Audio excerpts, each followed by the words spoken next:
Então, acabou o volume que resta, né, digamos assim, o que sobrou para a termoelétrica não dá conta de atender ela, né?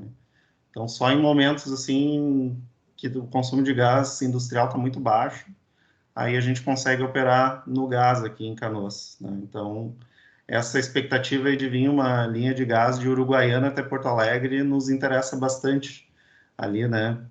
Então, poderia voltar a viabilizar aí a operação no gás, né? É, Mas como é uma... ali eles falam até em trazer da Bolívia também, né? Bom, se abrir, abre para todos, na verdade, né? É, Para nós não é tão perto da Bolívia, né? Da Argentina deve ser bem mais é, prático, né? mas essa tubulação que chega aqui em Canoas é o final dela, é o final da tubulação da TBG, né? Que é aquela gasoduto Bolívia-Brasil, né? Ele termina aqui em Canoas, né? Esse é o mesmo que passa em Eldorado, Guaíba e tudo mais, ou não? Qual que é esse? Eu Ou esse acredito ou, Eldorado ou e segue... Guaíba para o norte, né? Pode ser que passe Não, é por para o ali. sul, né? Não é? Agora eu não sei, eu acho que fica para o sul. Fica para o sul. Eu não tenho certeza do traçado desse gasoduto, mas... Porque a direção de Guaíba vai quem vai para o Uruguai, né? Ah, sim, sim, vai. Isso, não, não. Ali deve ser alguma tubulação de menor diâmetro que é para abastecer realmente consumidores, assim mesmo, né? Sim, Mas sim. o tronco, aquele principal do gasoduto Bolívia-Brasil, ele termina dentro da cidade de Canoas ali. Tem um terminalzinho, bem do ladinho da termoelétrica, inclusive. Professor, eu já iniciei a gravação, estamos com Tá, o senhor. então tá. Primeiramente aí, agradeço a presença de todos aí, saúdo a todos, né? Saúdo aí o Humberto e também o pessoal do DAI que está organizando, né, este formato aí, né, de interação aí entre nós, colegas aí, né, da área.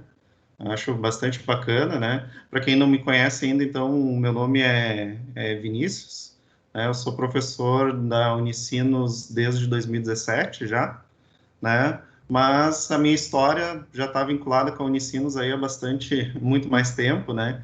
Então, eu fui aluno também da graduação da Engenharia Elétrica da Unicinos. Comecei em 2006, me formei em 2014, né? Também passei aí para... Fui membro do diretório acadêmico também, né? Durante uma temporada, né? Então, sempre muito bacana em colaborar e ter contato aí com o pessoal do diretório, tá? A ideia, né, que nem eu e o Humberto estava conversando aqui antes de iniciar, não é fazer uma aula, nem nada disso, né? Mas como eu sou professor, né, o professor gosta muito de uma apresentação, gosta muito do PowerPoint, não tem como a gente fugir muito, né? Então eu preparei aqui meia dúzia de slides, né, só para a gente dar mais ou menos aí um embasamento aí para a linha de raciocínio, tá? A princípio, eu vou falando aqui, então, né, e peço para que vocês, tendo qualquer tipo de dúvida ou qualquer colocação aí para fazer aqui, por favor, uh, interrompam, abram o microfone, enfim, né? A ideia acho que é realmente o diálogo, né? Essa conversa, né? Então, fiquem bem à vontade para fazer interrupções, colocações, aquelas perguntinhas assim, bem de curiosidade, enfim, né? Bom, eu vou compartilhar aqui minha tela com vocês, então, tá? Por que que eu escolhi esse assunto de geração termoelétrica, né? Basicamente porque eu trabalho já 12 anos já nesse setor, né? Então, vai fechar os 12 anos agora, no próximo sábado agora, fecham os 12 anos já, né? Então, nesse meio tempo aí a gente foi, né, aprendendo um pouquinho e, enfim, né, aparecendo aí algumas informações, né? Então, aqui a minha ideia é mais dar um overview, né, de por que que falar sobre geração termoelétrica hoje em dia, qual é que é a importância disso, sendo que cada vez mais a gente está voltado aí para pesquisa, principalmente das fontes de energia renováveis, né? Tipo, é a menina dos olhos hoje, né, de quem trabalha com sistemas de potência, é geração fotovoltaica, é eólica, E realmente esse é o futuro, né? Mas a minha ideia aqui é trazer esse recadinho que, de repente, também a geração termoelétrica, ela também tem uma relevância, né, um papel bastante importante nesse cenário, tá? Então, só passando aqui, né, começar aí com alguns princípios, então, né, eu sei que tem alguns colegas aí que são de outras engenharias, né, que, enfim, nunca ouviram falar sobre geração termoelétrica, sobre ciclos, ciclos termodinâmicos, enfim. Então, eu pensei em trazer aqui inicialmente uma parte mais assim dos princípios, né? Falar um pouquinho sobre os princípios de geração, né? Então, basicamente são hoje aí comercialmente, né? No nosso sistema elétrico são basicamente o ciclo o Brighton e o Rankine que são utilizados, né? Então, o ciclo Brighton, o nome, enfim, é uma homenagem ao físico, mas seria a turbina a gás, né? Então aqui a gente tem, né, bem um detalhe e um esquemático de como funciona uma turbina a gás, né? Basicamente passa por três processos, então térmicos, né, de compressão, termodinâmicos, né, de compressão, combustão e expansão numa turbina a gás, né? Vocês podem reparar aqui, né, que o combustível, então, ele entra aqui na câmara de combustão junto com o ar comprimido, né? E dessa câmara de combustão, então, saem gases quentes aí com uma temperatura bastante elevada aqui, né? Esses números aqui são bastante reais e bastante próximos aí, inclusive com os equipamentos que a gente tem aqui na UTE Canoas também, tá?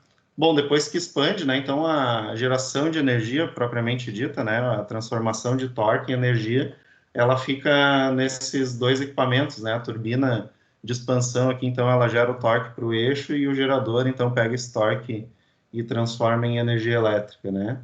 E ainda assim, né, pessoal, sai aqui gases de exaustão dessa turbina a gás com uma temperatura aqui, uma quantidade de calor bastante elevada aqui, né? Da ordem de 550, 600 graus Celsius aí, a temperatura dos gases quentes, tá? Então, aqui uma figurinha e um corte aí de uma turbina a gás. É tudo dentro do mesmo equipamento mesmo, gente. É uma carcaça só, né? Então, aqui a parte verde são palhetas de um compressor aqui axial, né? Então, o ar, ele entra aqui nessa parte azul, aqui ele está na pressão atmosférica. E cada estágio aqui de compressor, né? Vai comprimindo mais, vai aumentando a pressão, chegando a 14 vezes a pressão atmosférica aqui no final. Depois esse ar, então, ele entra aqui na câmara de combustão, né? Normalmente, ou é uma câmara de combustão anelar ali, que pega todo o círculo ali da turbina, ou são várias câmaras de combustão distribuídas, né? Enfim, depois, então, esses gases, eles se expandem aqui, né? Aqui são as palhetas, o rosinho aqui. As Professor, palhetas... Diga? acho que o Enio quer fazer algum comentário. O Enio, pode falar, viu? Não precisa. Eu não sei se o professor Agora, consegue ver hein? quem está Ah, levantando não, a tá mão. bom, tá bom, tá bom. Eu não queria interromper. Ô, Vini, Agora? eu me lembro até das aulas que tu comentou desse processo. Não sei se eu vou conseguir assistir a palestra toda, tenho que dar banho na minha bebê. Depois eu queria ouvir falar sobre futuro e tal, mas enfim. Aham. Tu comentou bastante da questão de movimentação a gás, mas aquelas termoelétricas que são movidas a carvão, o processo muda muito? É o próximo ciclo, é o ciclo Rankine, então, né? Ah, tá. Que é o próximo aqui, eu já vou passar para ele, então, Beleza, beleza. para não atrapalhar a tua rotina aí, tá? Ok, Então, no caso do carvão, tá? O que que acontece, né? Eu preciso queimar esse combustível, é um combustível sólido, né? Aqui no Rio Grande do Sul a daí é gente o tem... vapor, esse é mais conhecido. Esse a gás para mim era novidade, eu fui conhecer É, contigo. Esse com queima de combustível sólido vapor é o mais conhecido. Pelo é, menos para mim. é. Eu te digo que é o mais clássico, talvez É, não o mais conhecido, mas o mais clássico, assim, né? Mas ali depois a gente vai chegar ali na parte ali que mostra ali as curvas, né, de tendência de cada uma. Bom, se tu não puder ver, depois tu assiste a sim, gravação sim, ali sim. daí, Beleza. né? Não vou mais atrapalhar, valeu. Capaz, capaz. Acho que essa é a ideia, Enio, trazer, né, No caso do carvão, então, esse tipo de ciclo ele serve não só para carvão, tá? Para combustíveis líquidos também, né? Até combustível gás também, tá? Eu Já vi conheço a lenha. algumas.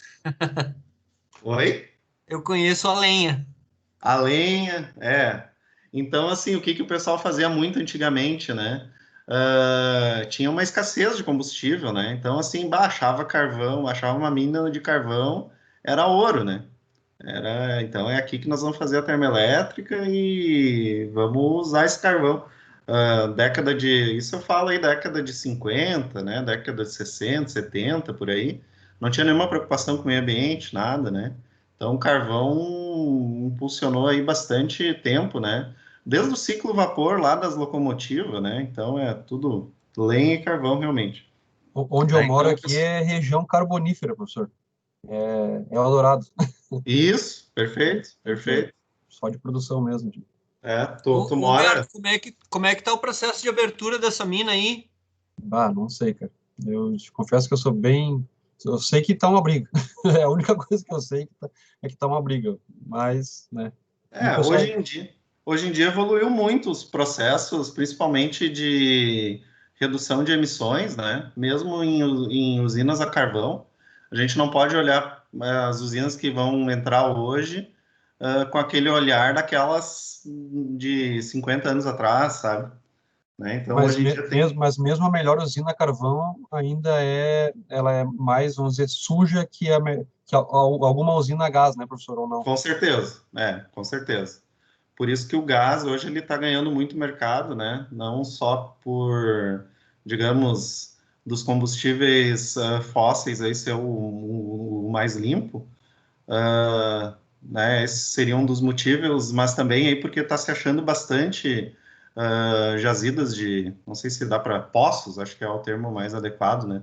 Poços de gás, então a oferta desse combustível está bastante grande, né? Até o nosso próprio pré-sal aqui no Brasil também tem bastante gás, né? Não é só petróleo, tem uma fatia bastante considerável de gás, então tem que usar esse, digamos assim, temos que usar, né? Tá aí, né? Riqueza do Brasil, vamos achar um uso para ele. E a geração elétrica aí, né? Acredito que é um uso, né, muito nobre, né? Para esse tipo de gás, aí, né? Mas então, assim, só explicando basicamente o que acontece com esse tipo de equipamento, né? O combustível, independente de qual que seja, né? Tem queimadores aqui dentro dessa caldeira, né? A gente bota fogo, literalmente, no combustível. Esse calor que é gerado, então, ele aquece a água, tá? Então, aqui tem uma figurinha aí, como é que é por dentro uma caldeira, né? Então, o equipamento ali que, digamos assim, é o coração, né, do ciclo Rankine é a caldeira. Nesse caso aqui, particularmente, é uma caldeira a carvão, né? Então, fecha aí com a curiosidade do Enio, né? Então, o carvão, por ele ser um sólido, né, ele passa aqui nessa esteira, né, e vai pegando fogo ali, né, conforme vai passando aqui na esteira, né, os detritos vão saindo aqui na parte de baixo, né, mas então esse calor irradiado aqui, né, a convecção e irradiação do calor aquece essa água, né, que está passando aqui, tem vários tubos, então, dentro da caldeira, né, e aquece essa água e gera vapor, né? Pode pensar aí como uma grande panela de pressão, né? Só que, claro, né, para aumentar ali a troca térmica é feito a água passar dentro de tubos, que aí eu consigo ter uma maior superfície, né, de troca de calor entre o calor, né, do combustível queimado e a água que está dentro dos tubos, né? Gerando esse vapor, então, né, aqui tem um reservatório que faz o acúmulo do vapor e separa ele da água, né? Então o vapor, como ele é menos denso que a água, ele sai por cima aqui, né? E ainda passa por mais uma seção aqui para ganhar calor de novo, né? E ficar superaquecido, o termo que se utiliza, né? Ficar bem seco, né? Para evitar de quando ele chegar lá na turbina, além de ter mais energia nesse vapor, né? A gente colocou ele numa temperatura muito maior, evita de quando ele chega lá na turbina a vapor de condensar, né? E o condensado ele é prejudicial para as palhetas da turbina, tá? Então aqui, né, basicamente Nesse caso, precisa de mais de um equipamento, precisa de uma caldeira, precisa de uma turbina a vapor, né? Um condensador que faça esse vapor virar água de novo, né? E uma bomba para mandar essa água de volta para a caldeira, né? Como é uma água, não é qualquer água, né? Para a gente colocar, trabalhar nesse tipo de processo, uma pelas palhetas da turbina, que não pode ficar nada incrustado, né? Também aqui dentro dos... Acho que está um pouquinho... Deu uma falhada aqui na internet, né? Mas voltando, para não ficar incrustado também nos tubos da caldeira, né? Então, é uma água ultra pura, né? Que é utilizada nesse processo. Então, é uma água desmineralizada, né? O pessoal Mas é chama a mesma de termo. aquela usada na indústria eletrônica, professor? Ou não? Isso, É a mesma? isso. É. Que, onde se retiram todos os sais, né? Se retiram todos os sais da água, né? E aí ela fica ali com uma baixa condutividade. Então, né, para resfriamento ali de alguns processos eletrônicos, disparo de tiristores é utilizado, né? Pode colocar a água até em contato direto com a parte condutora, que não tem problema, né? Porque a água não é mais condutora sem os sais, né? Nesse caso aqui, os sais, eles seriam um problema porque eles iam incrustar nas palhetas da turbina e nas paredes da caldeira, né? Então, tem que ser essa mesma qualidade de água. Então, aqui eu já mostrei, né? E aí tem um outro ciclo, né, que a gente pode fazer, que é o combinando os dois que foram falados até agora, né?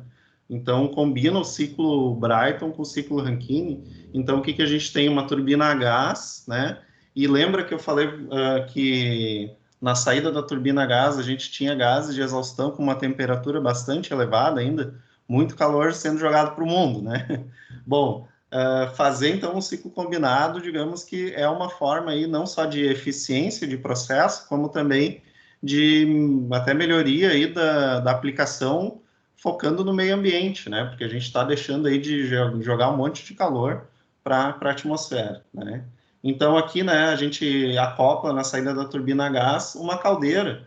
Aí aqui tem uma outra figurinha que eu acho que é bastante bacana para a gente entender o que está acontecendo, né? Aqui está a turbina a gás e na saída dela aqui, ó, já tem uma caldeira que aqui é chamada de caldeira de recuperação de calor, Professor, né? uma pergunta, tu Uhum. colocou ali 550 graus, que iria, no caso, para a turbina, para termoelétrica, no caso, né?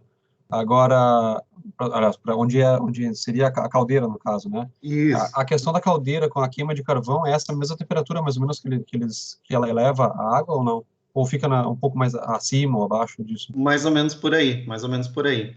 A gente consegue, com uma dessas caldeiras de recuperação de calor, atingir um mesmo padrão de vapor que uma caldeira tradicional, né? É uma coisa bem interessante, assim, né?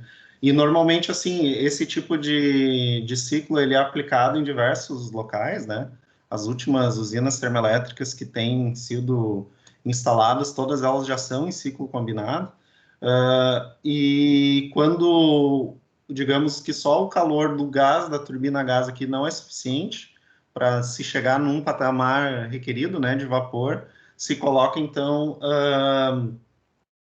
queimadores auxiliares na caldeira, né? Então, tu vai colocar um mínimo a mais de combustível ali na caldeira, né, para, digamos, chegar ali na temperatura e pressão que enfim, a turbina ou o processo ali vai requerer, né? Então, dessa forma aqui, pessoal, só para a gente ter uma noção, assim, de valores, né, de curiosidade, tá? Esse processo aqui de cima, né, só a turbina a gás e colocando calor para o mundo aí, a eficiência desse tipo de ciclo aqui, ela é da ordem aí de 35%, né, aproximadamente, né? Então, tudo aquilo que eu coloco de combustível, né, 35%, né, do que ele tem ali, digamos, de potencial de gerar de energia, né, é gerado, então, um terço só é reaproveitado aqui para energia elétrica, tá? Quando a gente faz, e o ciclo Brighton aqui, desculpa, o ciclo Rankine aqui do vapor, ele tem mais ou menos essa eficiência também, né, em torno de 35%, eles separados. Quando a gente faz aqui o ciclo combinado, juntando os dois, eu consigo chegar aí a uma ordem aí de 55% até 60% de eficiência, né? Porque aqui, no caso da caldeira, ela vai gerar vapor e o vapor vai gerar mais energia numa outra turbina, né? Uma turbina a vapor, nesse caso, sem eu incrementar mais nada de combustível aqui no início, né? Então, esse combustível que eu estou colocando aqui é o mesmo que eu colocava antes, tá? Vamos falar de números, então, em megawatts, que de repente a gente consegue, né, perceber melhor a diferença, tá? Uma turbina, então, bastante conhecida aí por mim, uma turbina a gás aqui, com uma determinada vazão de combustível, gera aqui no gerador 160 megawatts, tá? No ciclo combinado, esses 160 eles sobem para 250 megawatts, né? Então, seria 160 no gerador aqui da turbina a gás e mais 90 aqui no da turbina a vapor, né? Então, a gente consegue ver, e eu não aumentei nada na questão de combustível, né? O combustível de entrada é o mesmo. Então, dá para a gente perceber que realmente é um ganho bastante considerável, assim, né? De 160 para 250 megawatts, tá? Então, basicamente, sobre ciclos, né? A minha intenção não é que todo mundo saia expert daqui em ciclos, né? Mas, assim, ao menos para a gente dar uma comentada, né? Enfim, tem livros aí, né, sobre termodinâmica, principalmente para quem tiver interesse depois em pesquisar mais. Eu sugiro o Cengel, com C cedilha mesmo, é um livro de termodinâmica bastante bom, assim, né? E ele explica isso com bastante detalhes, tá? Então, vamos falar um pouquinho agora sobre panorama, que eu acho que era a minha promessa ali do início do encontro, né? Então, assim, pessoal, a gente tem, né, hoje em dia aqui, né, esse gráfico aqui, ele é da IEA, né, Associação Internacional de Energia, tá? Em 2019, então, aqui foi feito um levantamento, né, por eles, né, e divulgado esse ano, sobre as capacidades, então, de geração de energia no mundo inteiro, né? Para surpresa, talvez, de muitos aqui, o que toma o primeiro lugar ainda é o carvão, tá? É a fonte que é mais utilizada aí para geração de eletricidade, né? Então, agora não estou falando só de termoelétrico, né? Então, a gente tem aqui o carvão em primeiro e o gás em segundo, ou seja, termoelétrica mandando no mundo, né? Tá? Aí as renováveis, digamos assim, começam aqui do terceiro lugar para baixo, né? Então, hidrelétrica, depois ali solar e eólica quase empatando, né? E a nuclear, né? A gente percebe que tem mantido aqui um patamar há alguns anos já, né? Algumas décadas já não tem se investido mais em nuclear, né? Tanto que o Brasil aqui tem a Angra 1 e a Angra 2, e a Angra 3 está lá o esqueleto dela há décadas já, né? E vai fazer, não vai fazer, vai fazer, não vai fazer. Acho que agora, finalmente, o Ministério de Minas e Energia simplesmente deixou de lado aí esse projeto, tá? Mas para os próximos 20 anos, né? Então, as perspectivas aí, a gente percebe isso também no dia a dia, né? De todo mundo não digo, né? Mas cada vez mais a gente vendo painéis fotovoltaicos sendo instalados em residências ou até em empresas, enfim, né? Então, só no grupo da elétrica, da elétrica ali de aluno deve ter uns 4 ou 5 que tem empresa que faz instalação de painel solar. Tem bastante gente. Eu mesmo botei em casa, né? Não sei. Fora formados, né? Que também trabalham. Tá, mas essa geração de 3.000 gigawatts só com solar, com a tecnologia que a gente tem hoje? Isso aqui é capacidade instalado para daqui a 20 anos, tá? É 2040, Eliane. Seria 2040 sim, mas aqui. considerando isso com a tecnologia que a gente tem hoje... Olha, ele não considera botar em residência, né? Bota na casa de cada um, vai somando. Puxa vida, hein? Fantástico. Eu acho que aqui está somado tanto a distribuída quanto as usinas, né, com vários painéis agrupados. Mas Enio, só para te ter uma noção assim de como as coisas evoluem rápido, tá? Eu fiz processo seletivo para entrar no mestrado em 2014 e lá a eficiência dos painéis aí ela era em torno de 10%, próxima de 10%, né? Sim. E hoje em dia a gente já tem painéis esperando 20% de eficiência, né? É disso que eu estou falando, como isso é uma previsão para daqui 20 anos, né? Provavelmente eles devem estar prevendo também que vai haver um aumento da eficiência do solar, para te conseguir alcançar uma quantidade tão absurda, né? Tu vai passar todas as outras. É isso? Claro. Não, e já tem gente, inclusive, que comprou esses painéis, instalou painéis aí 10 anos atrás, né? Já Os tá painéis, trocando. eles têm 20, 25 anos de vida útil, né? E o pessoal já está trocando, porque Ah, aquele de 10 anos atrás já se amortizou já, né, o investimento, e hoje em dia o cara encontra ali um outro que vai gerar o dobro, ocupando o mesmo espaço, né? Então já está acontecendo isso, né? O problema disso, né, dessa troca é a questão do lixo, né? Do lixo que vai sendo gerado aí, né? Então, assim, pois é. não Mesmo a questão de existe... carro elétrico, bateria, toda essa questão aí. Enfim, isso É, saindo do fórum agora, mas tudo bem. não Vinícius, existe... Pode falar, Gabriel. será que isso ali não retrata um pouco, em termos comparativos, daqui a pouco, o que a solar vai tomar? Porque realmente ela ser uma das principais fontes de energia, claro, a gente está falando 2040, né? Uhum. Mas hoje a gente sabe, ainda mais eu fiz alguns levantamentos aqui para empresas de usinas e aí tu vai para olhar o que gera uma usina e a área que tu precisa, né? Nossa, não tem que cobrir o mundo com placa solar. É, mas tem bastante espaço, né? Acho que É, tem bastante espaço no planeta. acho Então, que isso é Depois que comparativo. queimarem a Amazônia inteira, vai ter bastante espaço. É, não, não tem nada, eu digo assim, não tem como a gente transformar energia, né? Gerar energia elétrica sem trazer algum impacto, né? Agora, o professor, eu não sei, tá, eu sei que é uma previsão, né? Não sei como é que eles fizeram a questão de expectativa, de quanto eles botaram nesse percentual ali para 2040 de geração distribuída, né, que nem tu falou, ou das micro-usinas aí, né? Mas tem uma questão da solar que eu não sei como é que fica, mas, por exemplo, assim, ó, tem um limite que tu pode conseguir gerar, por exemplo, vamos imaginar num bairro residencial de uma cidade, por exemplo, que não tem indústria, que é só residências, por exemplo, e todo mundo bota painel solar. Essa energia vai para quem? Porque se não tem Pois ninguém é. consumindo, por exemplo, tu chega num limite ali, tu não vai mais gerar, pelo menos receita, talvez tu não vai gerar nenhuma, né, para ti. Não, sem dúvida, Humberto. Tem a questão toda também de restrições ali da rede de distribuição também, né? Vamos chegar aí, né, digamos, nesse mundo utópico que todo mundo vai ter painéis em casa, né? Pode ser um grande problema realmente, né?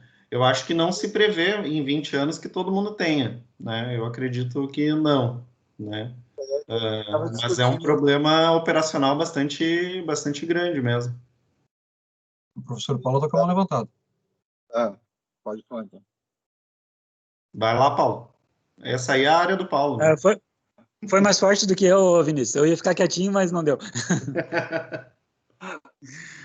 Não, essa parte da questão da rede de distribuição, né, os impactos e a questão toda da perspectiva da geração da Pode falar, fotovoltaica, Paulo. né? Ah, Eita. estão ouvindo aí? Não sei Estamos mais, cortou. ouvindo, estamos ouvindo. Pode falar. Não, Pode tá falar. ruim aqui. Tem essa perspectiva ali, mas é em termos de potência instalada, né, de capacidade, né? Então, tem as variações em termos da potência que está sendo instalada, disponibilizada, de quanto isso vai ser de energia gerada efetivamente. Então, tem todas as variações sazonais, a questão de sombreamento, enfim, os dias de céu claro, encoberto, aquela coisa toda. E os efeitos na rede, né, dependem também, né? A gente está vendo essas questões, estruturando a rede de distribuição, ela tem que se preparar para receber essas fontes, né? Mas enquanto a geração, vamos dizer assim, total ali, ela for mais ou menos equivalente na rede de distribuição, equivalente ao que eu tenho de carga, né, de demanda, ok. Né? O problema é quando ela começa a inverter o fluxo, né? Os horários de maior geração ocorrerem em horários de menor consumo, né? Então, aí é que a gente tem que preparar os equipamentos, os transformadores da distribuidora, porque em alguns casos, né, dependendo desse montante de energia que está sendo injetado ali no sistema, dessa potência que está sendo injetada na rede, talvez alguns casos específicos ali, eu tenha que aumentar a capacidade dos transformadores, né? Aumentar a potência nominal dos transformadores para poder comportar toda essa energia. que numa condição normal hoje o transformador suporta adequadamente aquele fator de diversidade da carga. Era mais ou menos esse o contexto. É uma coisa que a gente até comentou, Gabriel, que a gente comentou na aula de legislação com o Michael, né? Eu acho que a Solar está vindo para ajudar em alguns termos e até ele é muito adepto do carvão, né, e das outras fontes, tanto que ele comentou na Europa, por isso que o carvão hoje é tanto na Europa, é muito carvão, porque não se tem muita hidrelétrica, né? Mas hoje, com a solar e as hidrelétricas, a gente está conseguindo melhorar os níveis dos reservatórios e fazendo com que a gente tenha reservatórios de energia, né? Porque as hidrelétricas a gente consegue estocar, vamos dizer assim, pouca água, né? Perfeito, perfeito, Gabriel. Muito bons comentários. Eu percebo dessa forma também, né? Que para ter toda essa solar aqui, só lembrando, é no mundo, né? E como o professor Paulo ali falou também, é de potência instalada, né? Não é que vai estar gerando sempre 3.000 GB ali, né? Nos sistemas ao redor do mundo, né? Mas acho que é uma perspectiva bastante realista, tá? Até apesar de causar impacto, né? E acho que cada vez mais a gente está indo para esse lado aí de investir realmente nas renováveis, né? Se a gente reparar aqui, né, pelo lado da termoelétrica, então, né, das termoelétricas, o consumo de carvão aqui vai praticamente estabilizar, né, pelas perspectivas aí da Agência Internacional de Energia, né, cresceu bastante aí nas últimas décadas, mas a tendência é que agora, né, tenha uma desaceleração aí na questão de investimentos, né, então aqui daqui a pouco essa de Eldorado vai ser uma das últimas aí que a gente vai ver daqui a pouco aí no Brasil sendo instaladas, né, porque realmente o que a gente vê mais hoje em dia sendo instalado, né, se a gente pegar o litoral aqui, né, e ir de carro para o litoral, é muita eólica, né, sendo instalada. Nordeste, aí, quem visitou nos últimos 5 anos, não consegue andar aí 20 quilômetros sem ver, né, um cataventinho lá de eólica também, né, então, e acredito que grande parte dessa solar vai sim estar focado ali, né, numa usina, né, numa microusina, tá? Então, são essas as perspectivas aí, né? A termoelétrica, ela vai crescer sim, né? Mas a partir aqui do gás natural, né? Então, a gente percebe que o gás também cresceu nos últimos anos e para as perspectivas aí da Agência Internacional também é que os aumentos de capacidade da termoelétrica sejam, né, baseados no gás natural também, tá?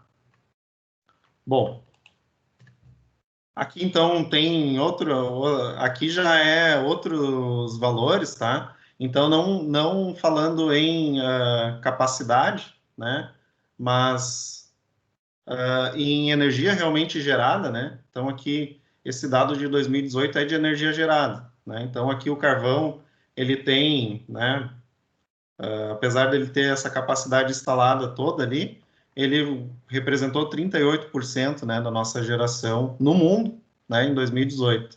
E aqui eles trazem duas perspectivas, então, né, nesse relatório da Agência Internacional. Uma é se continuar tudo do jeito que, digamos, está, né, se as coisas não forem questões legislatórias, aí não forem alteradas, né, então a gente vai ter uma parcela menor aqui de carvão, né, da parte termoelétrica e maior das renováveis, né?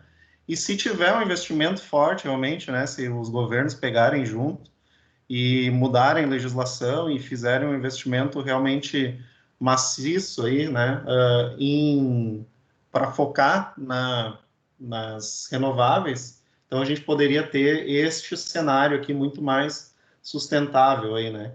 Indo aí para energia renovável, se somar aqui mais de 60% aí de toda a energia gerada aí no mundo, né? Eu, particularmente, não acredito muito nesse cenário. Acho que talvez aí só o ambientalista mais otimista mesmo vai acreditar nesse cenário aqui, né, mais da direita. Enfim, né, então aqui, né, muda um pouco esses valores aí, né, em questão de se a gente está falando de potência instalada ou de energia realmente gerada aí das fontes, né? Eu não sei se alguém ouviu alguma coisa ou foi voz da minha cabeça. Ninguém falou nada? Eu Não. acho que foi a voz da cabeça mesmo, professor. Às vezes é difícil de distinguir. Bom, o Brasil, né, que acho que foi o comentário ali do Gabriel, é muito diferenciado em relação ao restante do mundo, né, nessa questão de matriz energética. Então, realmente, a gente tem muita hidrelétrica, né? A hidrelétrica conseguiu suprir o nosso país aí e avançar bastante aí por muitas décadas, mas se a gente for projetar daqui para frente, tá, pessoal? A questão de investimentos em hidrelétricas não é uma coisa já mais tão fácil, né? De encontrar boas oportunidades hidrelétricas ali, de gerar bastante potência e com custo reduzido, né? Então, assim, as melhores oportunidades, elas sempre são exploradas primeiro, né? Então, é o caso aí de Itaipu, de outras tantas aí que já... Rio São Francisco, Rio Paraná, aí que já tem bastante usinas aí instaladas. Gabriel, lembra quando a gente foi na Sertel, até pedi lá pro diretor lá como é que estava essa situação hoje, principalmente no estado, como é que estava a situação. Daí ele comentou que a possibilidade de criação de hidrelétricas é gigantesca. O problema hoje é a questão ambiental, né? Aí entram os dois lados da moeda, né? E aí eu não diria que é só essa implicação, Gabriel. Mas tem a questão do custo, né? Daqui a pouco o custo para te instalar uma usina que vai gerar lá, não sei quanto, né? Já está comparável a tu instalar uma usina termoelétrica a gás, né? O custo da energia. Né? Então a gente tem ali o custo marginal de expansão, né? Que é um valor que a ANEEL divulga, enfim, né? As usinas hidrelétricas elas já estão muito próximas desse custo, né? Essas de menor, porque são tudo a fio d'água, né? Hoje em dia a gente não tem mais nenhum. A gás tem um custo, vamos dizer, custo de produção de energia mais barato que a hidrelétrica? Não, ainda não. Ainda não. Né? O que se espera é que com essa entrada aí de gasodutos na malha, né? De mais gasodutos e esse gás que venha do pré-sal, que se aumente, que se reduza o custo, né? Esse marco regulatório aí que a gente estava comentando no início aí também é uma outra oportunidade, aí, né? Mais uma ação que daqui a pouco pode ser que traga efeito para reduzir o custo do gás e aí a gente ter realmente competição. O Paulo está pedindo a palavra ali. E de novo, nessa questão das hidrelétricas também, né? Talvez não tanto, né, Vinícius? Talvez não tanto grandes hidrelétricas, né? Mas também o cenário das pequenas centrais hidrelétricas, né? Então essas têm um impacto bem menor em termos ambientais. Elas vão gerar menos potência, mas elas entram muito naquele contexto de geração distribuída, né? Também vão se conectar na rede da distribuidora e vão contribuir para essa questão da matriz, né? Elas talvez muitas delas, ou a grande maioria delas, na verdade, elas são a fio d'água, né? Mas também tem um custo relativamente menor, né? Comparando e um período de construção menor comparando com as grandes, né? Perfeito. E até assim, né, Paulo? A gente fez um levantamento, te lembra que até comentei contigo, a gente estava fazendo um levantamento aqui na empresa de fazer uma usina solar e tal. Hoje, se tu vai olhar o preço de uma usina solar e de uma PCH aí, olha, eu acho que quando vier a PCH sai mais barata. Claro que tu vai ter, é muito demorado para tu conseguir todas essas liberações, né? Esse que é o grande entrave hoje, pelo que a gente escutou aí, né? O problema é ter o recurso, a grande vantagem a grande vantagem da solar é o lugar, né? A PCH, as hidrelétricas, enfim, quaisquer que sejam, tu vai ter que montar a usina onde está a água, né? E a solar, por mais que tu tinha falado antes ali, a gente vai ter que ocupar todo o espaço disponível. No cenário de hoje, a gente ainda tem um espaço disponível muito farto, vamos dizer assim, que é a questão do telhado, né? Tem muito telhado, muita área disponível nesse contexto ainda. Sim, A questão da hidrelétrica ali é de tu realmente, às vezes tu não tem a disponibilidade, né, no teu local, né?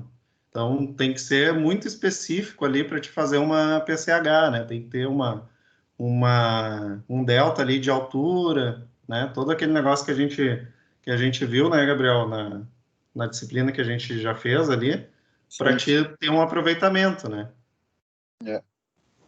E daqui a pouco, se isso tu vai fazer muito longe da onde tu vai consumir, né? Vamos falar aí dentro de uma empresa, né? Tu vai ter custo ali com o transporte dessa energia também, né? Então, a solução completa daqui a pouco vai encarecendo, E né? uma dúvida que é o Cassiano. Opa, Qual é a variação da geração de hidrelétrica no Brasil de acordo com as estações do ano, por exemplo? Porque eu não sou da área, mas eu sei que tem períodos que a hidrelétrica vira o gargalo, né, pelos rios, etc., e as termas têm que entrar em ação. Tu teria essa variação? isso. Olha, Cassiano, assim de cabeça não saberia te dizer, tá? Sempre que eu consulto ali, é bem fácil da gente verificar quanto que está no momento, tá? Entrando ali no site da ONS, está aqui embaixo, né, o linkzinho, tem lá a energia hoje, se não me engano, tem bem no cabeçalho lá, tu consegue ver a participação, assim, quase que instantânea, né? Geralmente tem aquela questão do período úmido e período seco, né, Vinícius? Sim, Que a varia gente em torno tem. de É, 70%, né? A gente está vendo aqui, por exemplo, hoje, né? Eu peguei hoje aqui à tarde, essa hidrelétrica aqui é 68%, né? A participação hidrelétrica. Às vezes já vi chegar a 71, 72, né? Eu não sei se varia muito além disso, mas tá? a pergunta que nem do Cassiano, existe o período seco e o período úmido, né? Período úmido agora os meses eu não me lembro mais direito, mas é o período de que para nós aqui agora seria úmido, mas agora a gente está no período seco, né? Porque a maior parte da geração se concentra no sudeste, né? E daí lá agora Isso, é isso. considerado período seco, né? As bacias sudeste e nordeste ali, né? Que são as maiores aí, as que realmente têm alguma condição de ter represas, né, e armazenar energia, né, elas têm o período úmido ali de novembro até maio, tá? Seria o período úmido delas. E aqui na Bacia Sul, né, que é onde a gente está, é um pouquinho inverso. Então, esse é o nosso período seco, né, no verão.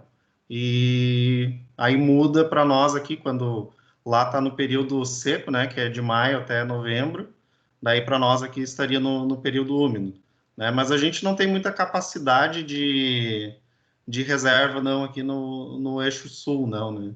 Então, digamos assim, o sim se baseia mais pelas bacias lá do Sudeste e do Nordeste, que são as que realmente têm aí uma capacidade de reserva mesmo, né? E depende também, né, o Vinícius, principalmente que nem tu falou do reservatório, né, capacidade de reserva, do tamanho desse reservatório, da margem que ele tem de regulação. Tem alguns reservatórios que conseguem se sustentar por várias semanas e meses, assim, né, sem chuva. Aí pega as usinas a fio d'água aqui, a gente tem o exemplo de uma usina de maior porte, ali, as usinas da Ceram, aqui no Rio das Antas, né, elas são usinas na ordem de 100 megawatts cada uma. Uhum. E dependendo do ano, do período, enfim, de seca que a gente tem, ela chegou a não gerar nada no mês inteiro. Teve uma usina, uma delas não gerou nada o mês inteiro, eu não me lembro o ano agora, mas ela parte assim de zero de geração até a capacidade nominal, assim, entre esses dois períodos. É uma. Já as usinas com Tudo que, reservatório não, né? Aí um reservatório maior tu consegue regular isso. tudo que não se quer, né, Paulo? Que é essa variação toda aí, né? Tipo E a isso. questão também que hoje está cada vez mais difícil a gente encontrar oportunidades aí no cenário brasileiro de usinas com reservatório, né? Todas aí, as últimas grandes aí que foram lançadas, aquela no norte lá agora, como é que é o nome mesmo dela? Me fugiu agora o nome. Santo Belo Antônio? Monte? Não. Qual? É Belo Monte? Belo Monte. Isso. E a Santo Essa, Antônio também, né? Que é a Fio d'Água lá. Santo Antônio lá também isso, é aquela que abriu o disjuntor aquela vez. isso.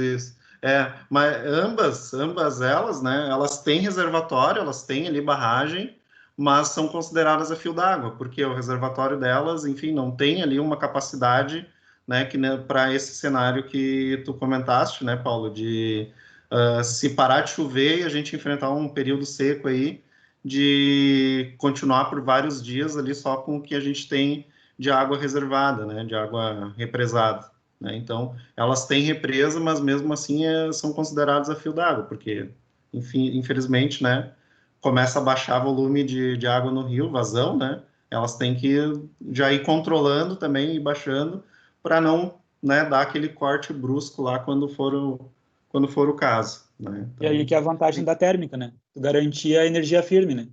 É, é verdade. Como a gente já passou bastante, né? Estendeu bastante do horário, eu só vou comentar aqui mais uma coisinha, então, né? A minha pergunta é, né? Bom, a gente fala muito, então, né? E se investe muito e noticiário todo focado, né? Para as fontes renováveis, né? E aí, dentro disso que a gente veio conversando aqui agora, todos aí que participaram, né? É essa questão, grande vantagem aí da energia termoelétrica, né? O que a gente chama aí tem o termo de energia firme, né? Então, é uma necessidade, eu não tenho como expandir o meu sistema, né? Tendo em vista só o enfoque na solar, só o enfoque na eólica, porque, enfim, né? A gente sabe, parou um mês lá que não fez o vento que eu achava que ia fazer, né? Quando eu construí a usina, já quebrou meu sistema, né? Tem a questão aí a solar também, né? A gente só produz durante o dia, né? Mas além disso, né? Se faz ali daqui a pouco um sombreamento em um painel, daqui a pouco já perde uma potência considerável ali também, né? Dos painéis vizinhos, né? Então tem todos esses cenários, né? Que a gente tem que analisar, né? Então a água nos reservatórios, ela dentro do nosso sistema aqui, né? Que a gente vai ter no Brasil, já tem e vai ter cada vez mais essa mescla, né? De hidrotérmica e renovável, né? A água no reservatório, então, ela representa, né, uma geração, uma possibilidade de geração futura, realmente, né? Digamos ali que é o grande foco do ONS, é tentar manter esses reservatórios, né? Tentar, digamos, otimizar o despacho energético no Brasil, né? De forma a conseguir reduzir custos, mas principalmente manter a operacionalidade do sistema, né? Manter a disponibilidade do sistema inteiro. E controlando o reservatório, porque o reservatório é a tua garantia, né? De ter ali, para períodos ali, daqui a pouco um período seco, como o Gabriel comentou ali, né? Um período seco, daqui a pouco que se estende um mês além do que estava previsto, tu tens ali o teu reservatório, né? Então, este seria o papel mais da hidrelétrica, né? Claro que aqui no Brasil a hidrelétrica, ela, além desse papel, ela carrega o piano também, né? Então, como a gente tem, né, privilégio aí de estar num país que tem essas oportunidades hidrelétricas, né? A fotovoltaica e a eólica, né, elas são fortemente dependentes do clima, então a gente não pode basear a nossa expansão de demanda, né, tendo como responsável a geração fotovoltaica e eólica, né? Então eu coloquei aqui, elas são intermitentes, né? São sazonais. Enfim, eu não posso eu não posso colocar o meu sistema na mão, né, de um ator ali que ele é intermitente, né? Que eu não tenho uma previsibilidade tão afinada assim dele, né? Eu preciso de energia firme, né? E a termoelétrica, então, né, dentro desse panorama, seria a fonte aí com maior previsibilidade e confiabilidade, realmente, né, para a geração. Eu sei que o combustível está lá, né? É só eu refinar mais, refinar menos, né? Mas o combustível não vai faltar, tá? Então, acho que o que eu tinha, assim, para pensado em falar e discutir com os colegas, gostei que vários colegas aí comentaram, seria isso, né? Então, abra aí espaço para outros falarem também, ou os mesmos. Eu vou aproveitar o embalo já, então. Sim. Aqui já estava falando bastante.